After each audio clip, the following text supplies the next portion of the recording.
Good morning বন্ধুরা, তোমরা সবাই কেমন আছো? আশা করছি তোমরা সবাই ভালো আছো। ঘুম থেকে উঠেছি, তাই জন্য কথার আমার সাথে কিছু কেমন কেমন লাগছে। আর সেদিকে দিদিভাই আর ভাইপো কথা বলছে, তো তাই জন্য তোমাদের কথাটা শোনা যাচ্ছে। আর এই যে দেখো, ছেলে এখনো ঘুমোচ্ছে, ওকে তুলবো, ঘুম থেকে তুলে তারপরে আবার কথা বলবো তোমাদের সাথে। ও ঘুরে ঘুমোচ্ছে এখন। এই যে এখন বেগুন পুড়েছিলাম, বেগুন পুড়ে এই যে মাখছি, খাওয়া হবে, সবাই জল খাবার খাওয়া হবে, সবাই নয়।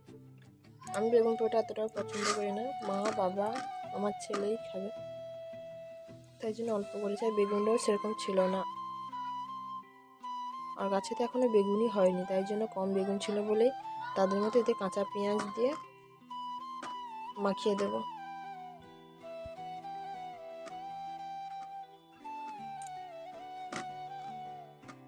আলাদা দুটো মাখার কারণে একটা ঝাল বেশি আর এটাই ঝাল কম হবে, এটাই ঝাল বেশি হবে। চলো বেগুনটা মাখিয়ে নিই, খাওয়া দাওয়াটা আবার কথা বলবো তোমাদের সাথে।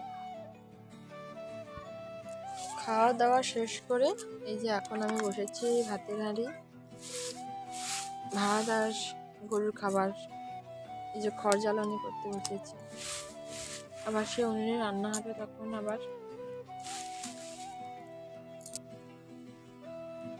আজকে গরুর খাবারটা তাড়াতাড়ি হয়ে গেল, ভাতে এখনো ভাতই হচ্ছে না, কখন হবে কি জানি। ওটা দেখো, আমাদের গ্রাম অঞ্চলে না খুব দারুণ, জানো, সামনের দিকটা এত সুন্দর মাঠ। এই যে এখানে রান্না করি, সামনে পুকুর আছে, পুকুরে যখন হঠাৎ দাঁড়িয়ে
ছোটো জামা কাপড়গুলো মিলেছে। আর এই যে দেখো এখন আবার তোমার সাথে গল্প করতে করতে জামা কাপড়গুলো তুলছি। কারণ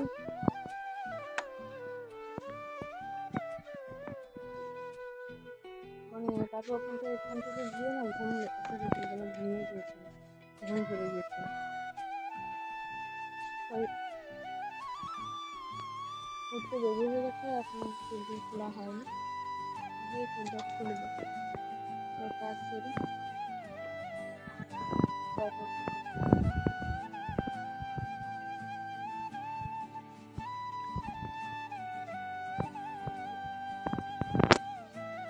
খাওয়া দাওয়া শেষ করার পর আবার তোমাদের সাথে এই যে দেখো গুড নাইট বলতে চলে এলাম। বলো, এখন বাজে রাত 10টা। আর আজকে আমাদের বাড়িতে রান্না হয়েছিল বলতে মাছ মাখা আর হয়েছিল আলু মাখা, আর সকাল থেকে যে ডালনা হয়েছিল কলা মাজা দিয়ে ওটা ছিল, কিছুটা ছিল, ওটা দিয়ে রাত্রে খাওয়াটা হয়ে গেছে। তারপরে রান্না তো ডেলি রুটিন, এই রুটিনটা করতে করতে আমি এক এক সময় বিরক্ত হয়ে উঠি, আর এক এক সময় ভাবি আর কোনো কিছু করার নেই, এটা আমাকে করতেই হবে, এটা নিয়ে আর কোনো এটা বললে আর কেই বা করবে, এই কাজটা তো আমাকেই করতে হবে। তাই জন্য এক এক সময় বললাম না রাগও ওঠে, এক এক সময় আবার মনে হয় ভালোই লাগছে না আর এসব কাজ করতে, কি করব, করতে হবে ওষুধ। তাই আর ওষুধ নিয়ে কোনো কিছু বলাই যাবে না, মোট করতে যখন হবে তো করতেই হবে। চলো একটা ওষুধ খাওয়ানোর পর ওকে তো বুকে ভিক্সমলামটা মাখিয়ে দেবো, তারপরে আমি ডেলি রুটিন যেই কাজটা করি চুল খুলতে বসবো। তারপর ওরা সবাই তো একসাথে ঘুমিয়ে পড়ে। আর ছেলেও ঘুমিয়ে যাবে, কারণ দুপুরবেলা আছে ঘুমিয়েছিল, হলে সেরকমভাবে ঘুমায়নি। তো ভিডিওটা কেমন লাগলো অবশ্যই কমেন্ট করতে ভুলবে না, আর সবাই ভালো থাকবে। আমার ইউটিউব ফ্যামিলি সবাইকে টাটা, গুড নাইট।